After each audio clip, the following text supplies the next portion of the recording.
Hello everyone, before this video properly begins, I would like to clarify a few things that will, well, make things make sense. Work on this video started and was mostly finished in October. However, some health issues, yes I'm fine, please don't worry, and prior obligations have left it to, well, it's releasing now in November, that month of Black Friday. Which is the reason why the subtitle is The Zombies' Sloppy Leftovers. With that all out of the way, this video should make a bit more sense when I say certain things, and I thank you all for being patient. Please enjoy this video. So initially, this was going to be the second video in the Ballad of Bootlegs, but then I noticed that Spooky Month was upon us, and let me tell you something, Spooky Month is my favorite month. So I decided to put the Ballad of Bootlegs one on just an overview of Chuanpu and Vast Fame off until November.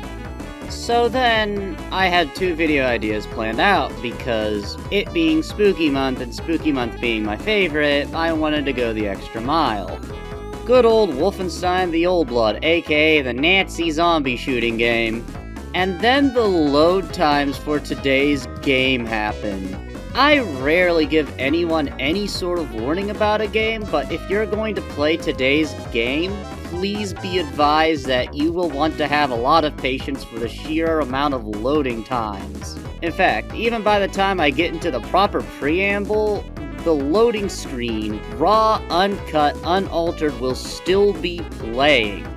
I rarely ever use the cold open for this sort of warning, but these screens made recording this take 3 times longer than I thought it would. And yet I still love this game. Before we proceed though, I just want to spend a couple of minutes talking about the Yakuza series. Yakuza, Yakuza, Yakuza. The Sega series that overtook Sonic the freaking Hedgehog is my favorite. It's been a series I've wanted to make videos on for quite a while. In fact, I've had a bunch of raw footage from Yakuza 0 for a couple of years that I just haven't been able to put together. Because the thing with Yakuza games is they're quite jam-packed full of content. Which, if you're a little bit of a perfectionist, might just be your Achilles heel. I know it has been for me. But Dead Souls is kind of an anomaly. It almost completely changes its own genre, and it's the most anemic entry in the series. Plus, this is a game where unless you have a physical copy, you're kinda shit out of luck unless you want to go sail the high seas. Which, I will admit, despite emulation being used for this video, I absolutely own a physical copy. Dead Souls, though, is often considered the worst game in the series in a pretty reputable series from a pretty reputable studio. How reputable? Well, RGG Studio, the ones who developed the Yakuza games for Sega. Before this, they were known as Amusement Vision. Before the studio even formed, their lead was the director and producer alongside Yu Suzuki for Daytona USA, which, if you haven't played it, it's pretty good. Daytona's also got some wild music which I've been playing in the background for this particular section. And a lot of people like Davey, once again the precursor to RGG Studio, specifically for a little series called Monkey Ball, which I do not have the patience for. However, they also worked on a little game for Nintendo called F-Zero GX, which is highly regarded as the best in the series. But Yakuza Dead Souls is pretty regularly shit on, and, well, I kind of disagree with the majority that it's that bad. Yeah, there's a small group of people who think there's a pretty good game buried underneath all of the jank. And I would tend to agree, actually. Sure, the shooting controls, and yes, this is a third-person shooter for some reason, defy quite a bit of common convention. But you could sort of get used to that. A lot of the side activities are recycled from other games, and in the case of this video, didn't even work. as well as the fact that side quests are just not as interesting and half of them are just getting places to reopen. Which, thanks to the aforementioned recycling, wow, they're really doing quite well for the zombie apocalypse. It's a deeply, deeply flawed game, but it's not terrible, and I can tell you one thing that very, very much gets me to say this, is the story. In fact, the majority of the rest of this video is going to be focused on the story and insanity of Yakuza Dead Souls. Because while the gunplay is jank, it absolutely contributes to just how bombastic this game is. Without further ado, let's begin. Alright, so this is where I was going to lead into the story synopsis, and then my ending thoughts, but I do need to add one more thing really quick. While this is a personal dump, aka, basically I extracted the data from the disk, I am still emulating it. That's primarily because recording my PS3 takes quite a bit, and I genuinely didn't want to set that up.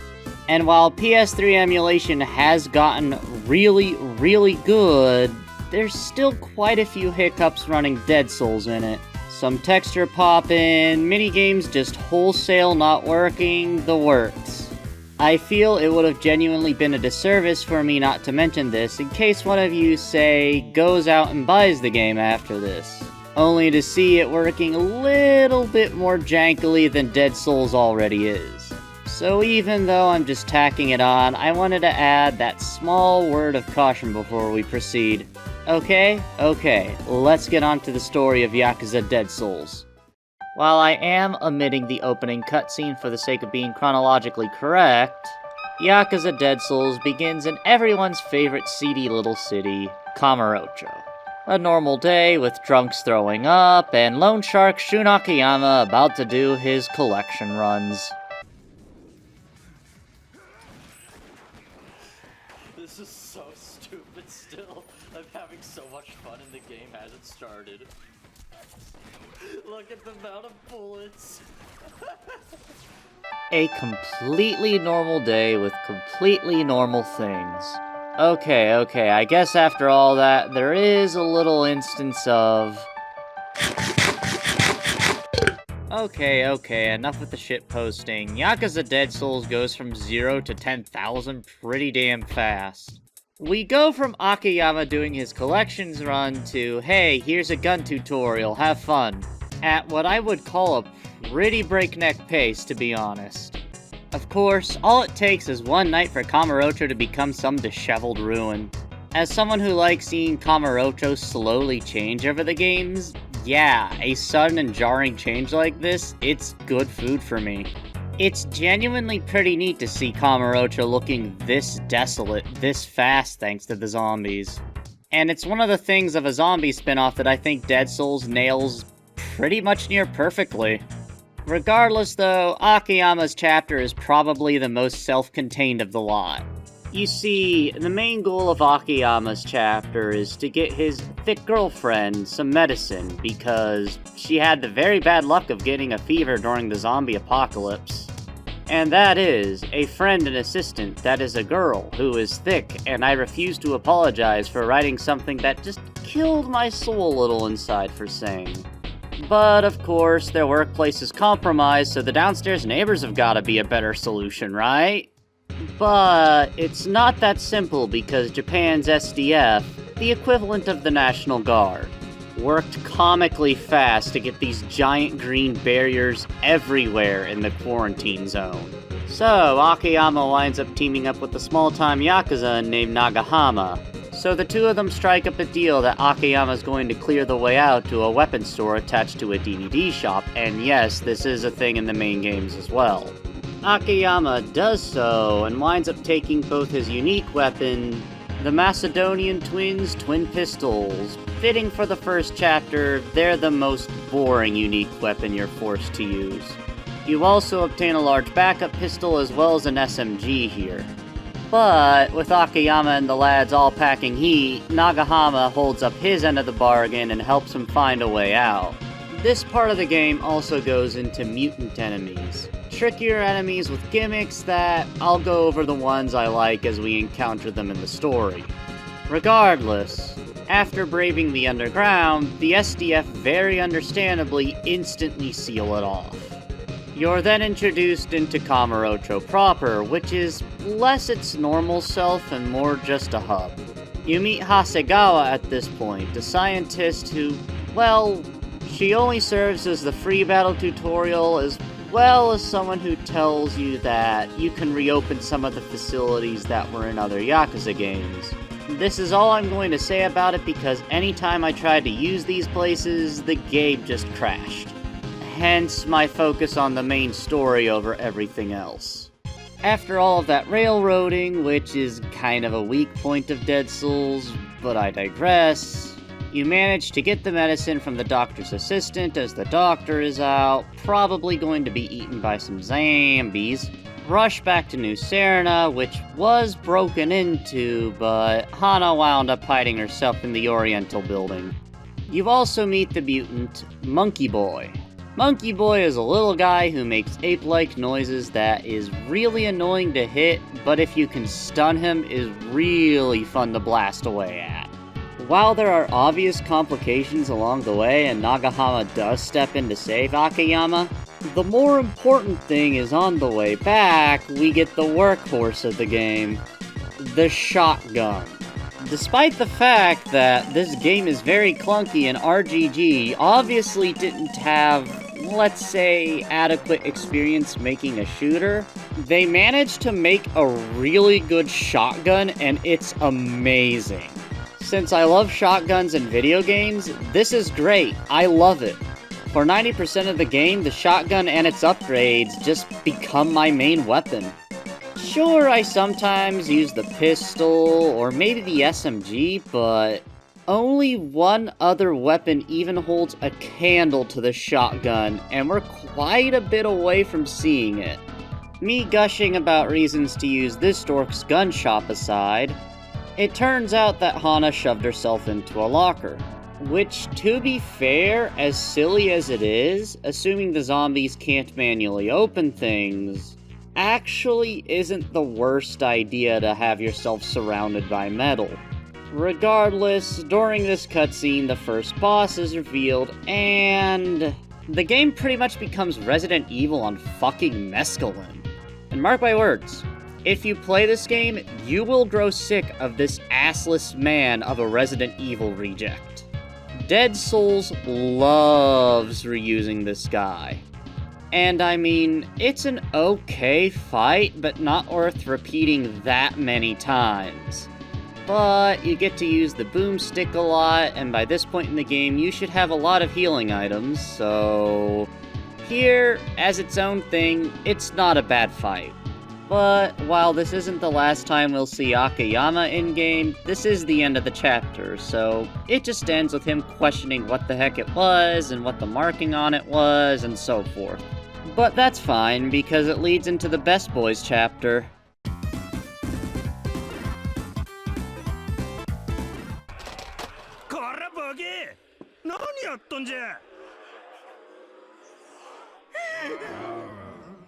Huh?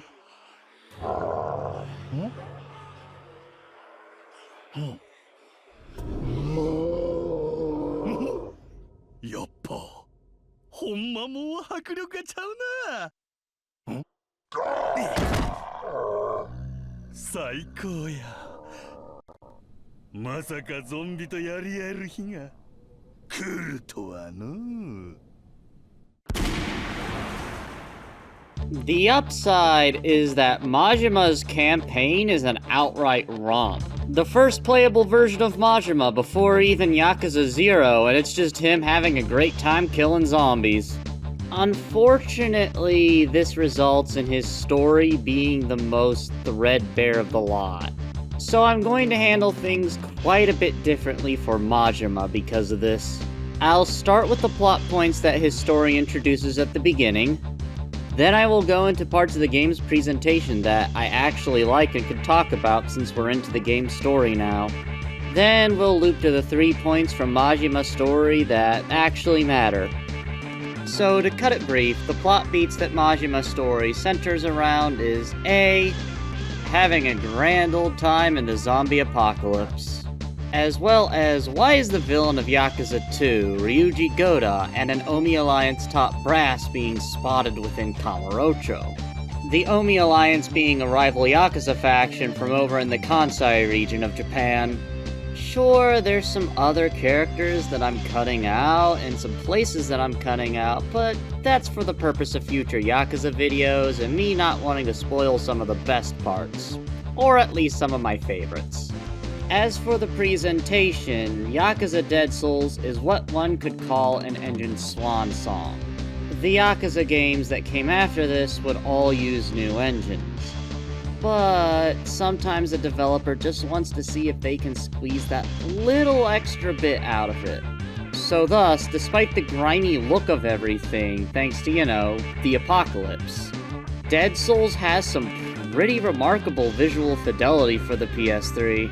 On the flip side, the music is, okay, so this series is usually known to have some bops. In fact, I listen to Zero's soundtrack quite a bit. Unfortunately, Dead Souls has one of the weakest soundtracks in the series. If you can hear it over the cacophony of zombie noises. Seriously, it's giving me flashbacks to having to marathon the 3D Sonic games. So, sound mixing issues that remind me of old Sonic games aside, the plot points that actually matter here are 1.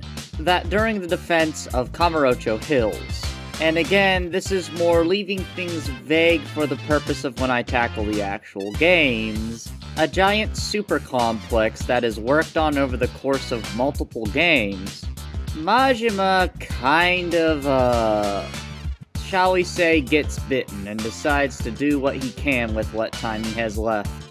The next part of actually plot-relevant things is that, well, for the sake of when I go through the main games, well, again, let's just say that an information broker in probably one of my favorite areas in the series winds up giving a little tip as to where the aforementioned duo are. The Omi Alliance duo. And Majima and Shun join forces in order to go take him down, and with the boss of the area, because, we're Resident Evil on Mescaline now, kind of has one of the best QTE things I've seen in a video game ever, just for how bonkers it is. I'm going to present that shit unedited.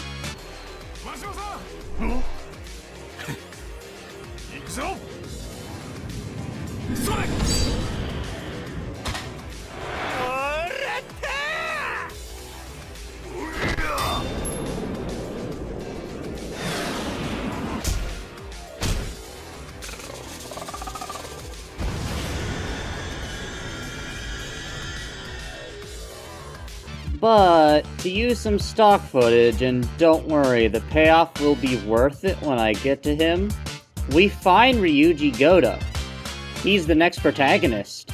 Our final protagonist is in fact Ryuji Goda, who, let's just get the clip out of the way so I can actually have video footage.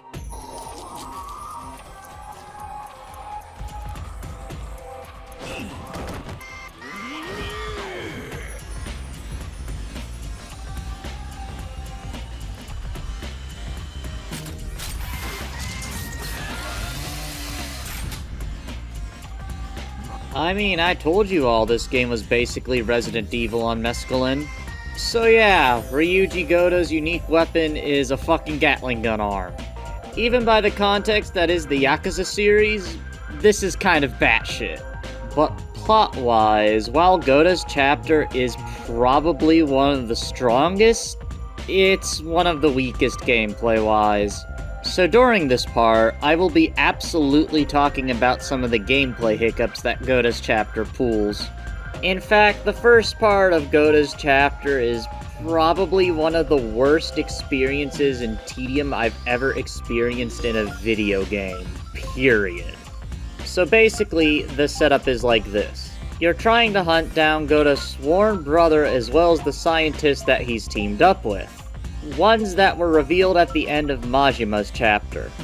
So to do that, Goda wants to go to a spot that his sworn brother has marked on a map. Sure, we get some fun mutants like the Diptera as well as the Hermit, but 90% of this first part of the chapter is running back and forth between the same stretch of land.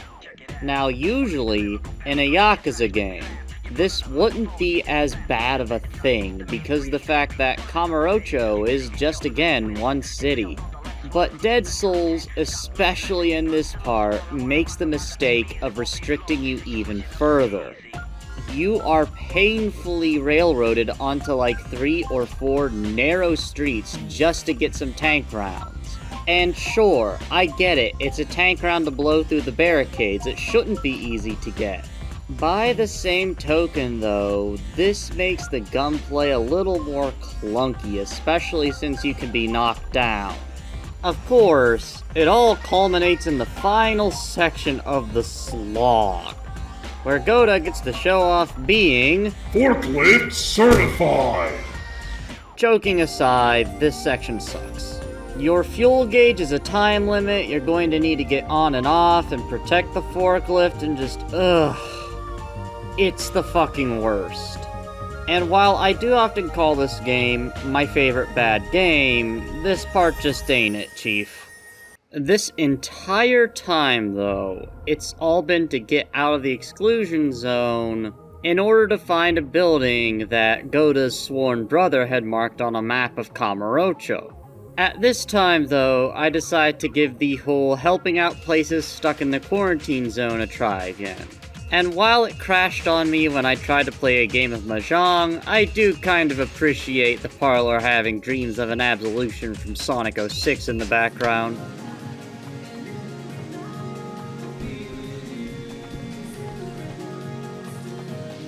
In that building, though, are Yakuza from the Tojo clan.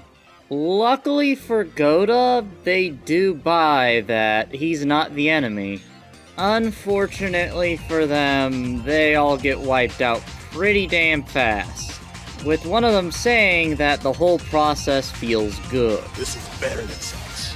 Granted, Goda recognizes the assailant, Tayashi, a brief, minor character from one of the earlier games given a much more prominent role here.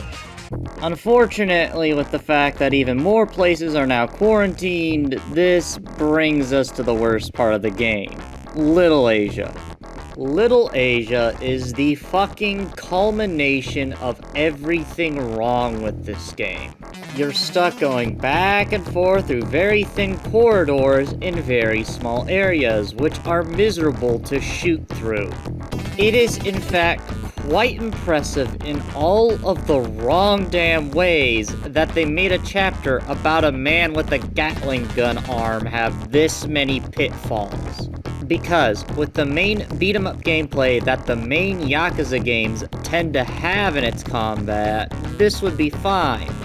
But it's not. It's a zombie shooter, and I dread to see this game at any higher difficulty level than the normal I played it at. Like, hell no, I'm not touching the Dead Souls difficulty. You do that. You be masochistic enough to do that. And it already would be bad enough for this entire section to exist, but it's followed up with a terrible boss fight.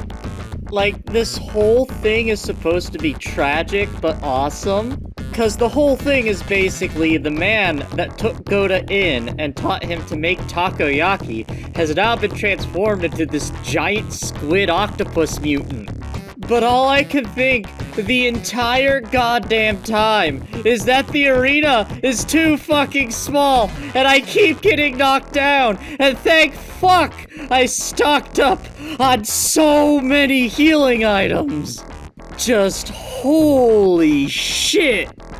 And like, I get it, these are reused maps and everything, but between the camera and the shooting controls, you are just not given enough room.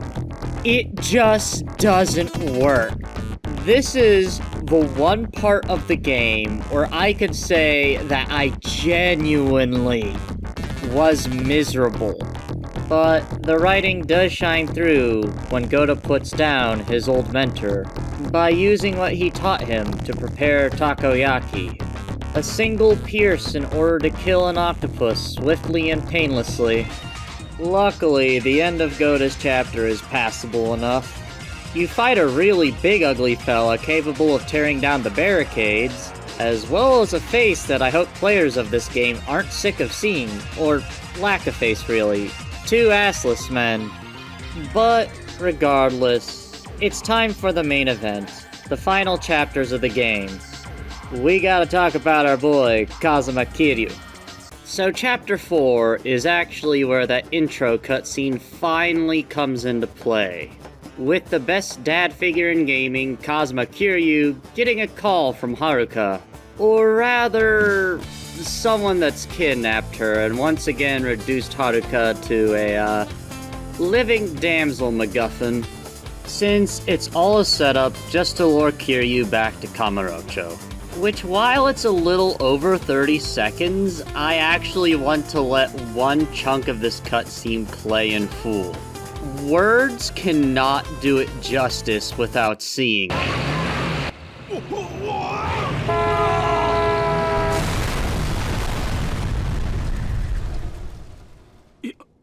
四代目河村町頼んますご苦労だった貴様こんなデタラメ今の俺に触るな何をするか分からねえぜ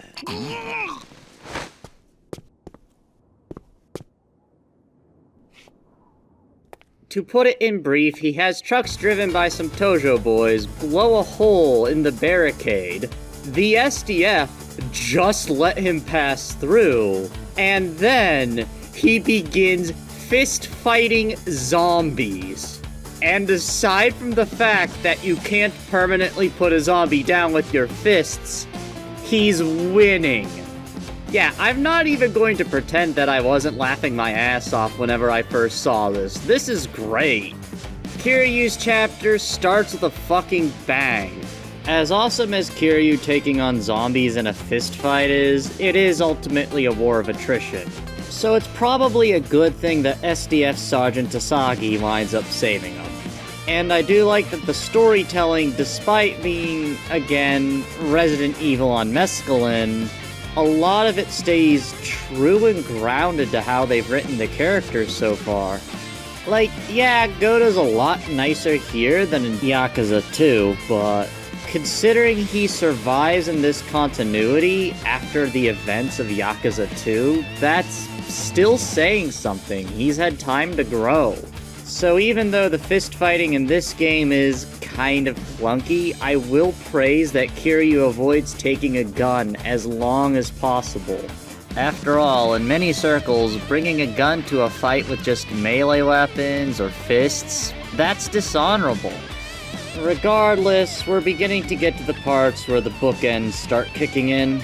Starting with Nagahama. Yeah, remember him from Akiyama's chapter? Well, the good news is that he gets to meet his idol, Kiryu. The bad news is he's been bitten. Which is what finally prompts Kiryu to pick up arms and put the poor guy down, even treating the deceased man with honor and closing his eyes for him. Regardless, there's no time like the present, so it's time to go back to Kamurocho Hills. There's a bit of map reuse in this game, but at the least, it's the better maps of the game. Spaces that are mostly wide open and have a bunch of room to aim and shoot and not get hit by zombies. It's also like a smaller scale version of what you see between the Yakuza games themselves. More zombies and stronger zombies about. Yeah, that's standard because of the fact that games generally tend to ramp up the difficulty, but there's also a lot more barricades put in place.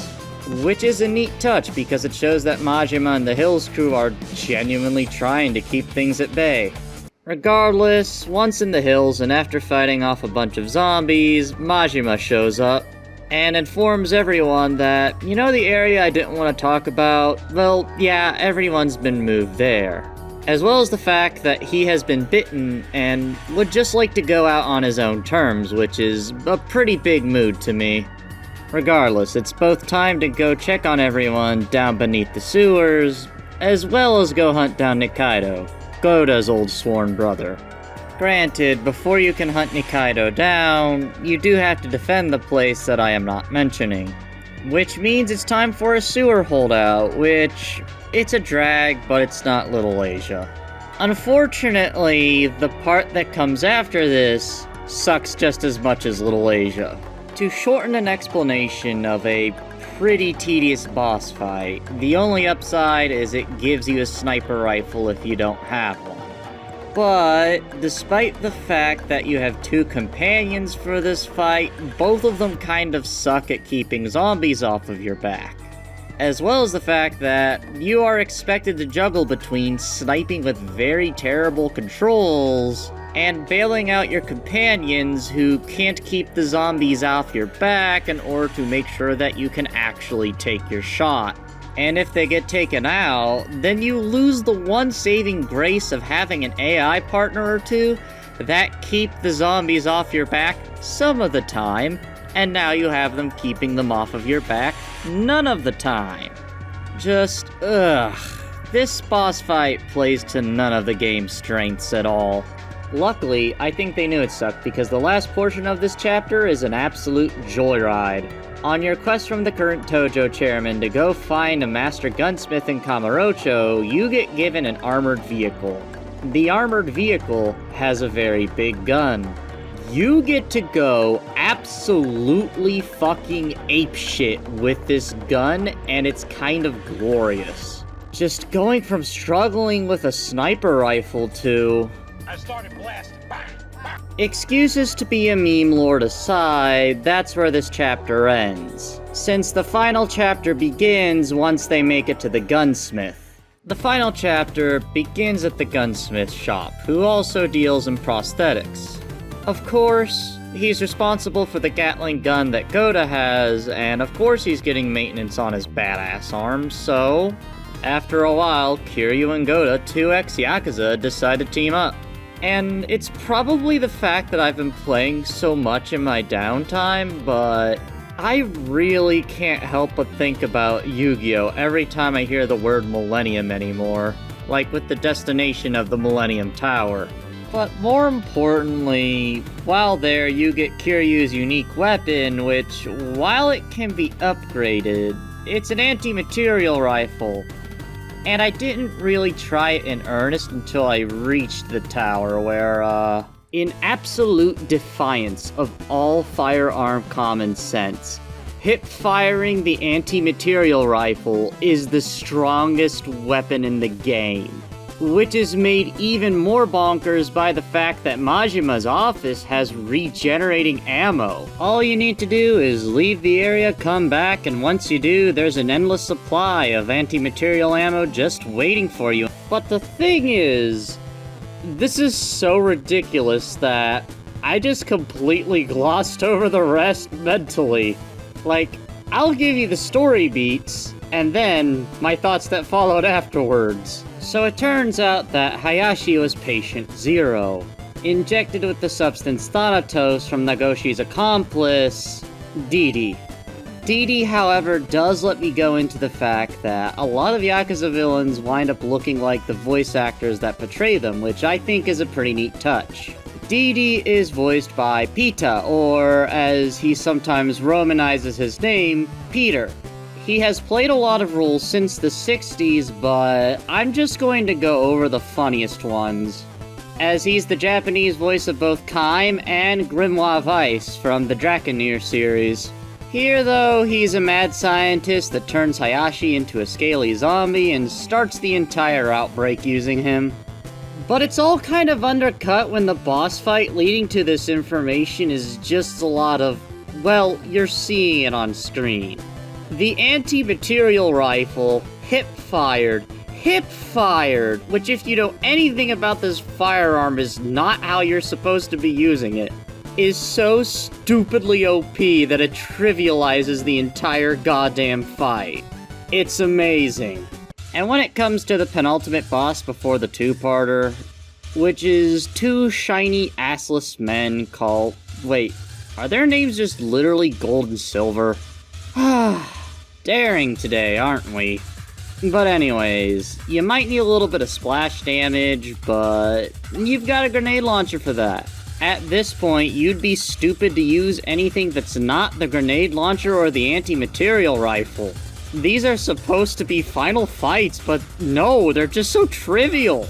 And despite the plot beats of Thanatos makes people feel good when they spread the virus, as well as Nikaido winding up, being turned by the very obviously trustworthy scientist. Like, come on, he's a mad scientist. What the fuck are you doing trusting him? Even the fight that ensues, which it has some pretty nice and cool looking effects, but it's kind of undercut by the fact that I'm still just blasting things through with an overpowered rifle. It's still hilarious, mind you, and I would rather take a game that's too easy than a game that's too hard, but yeah. It creates this dissonance towards the B-movie Resident Evil on mescaline plot and just, haha, really powerful gun go burr. Even when Nikaido becomes this giant towering monster bursting out of the Millennium Tower's roof, the solution is just more gun. And really, the dissonance here is that the gameplay and the story match, but it's the best kind of dissonance. I genuinely love this finale because it's such whiplash. The ridiculousness of everything gets ramped to 11. And it helps that the final boss fight has some of the better QTEs in the game too, at least in terms of, as much as a QTE can be. They're bombastic and silly, just like Majima's grenade baseball. And as one last little silly cherry, it turns out that the zombie that bit Majima had dentures, so yeah, he's fine. Just allergies and, And yeah, that's Yakuza Dead Souls, and I love this game. Like, yeah, it's not exactly what I would call a good or great game, but it's so much fun, and it's so silly, and I really think a remake would help it in the regards of, quality. Really, if you gave me all of the Yakuza side games and told me to pick one to have remade, this would be the one I would pick. It's a charming little pile of jank, controls be damned. And I do hope that I have conveyed all of my thoughts throughout this video and that I really didn't leave much out. I know I've danced around some things cause I've not gotten to videos on the proper games yet, but I have tried my best and I have no regrets with this piece. I simply hope you'll all do well until the next video.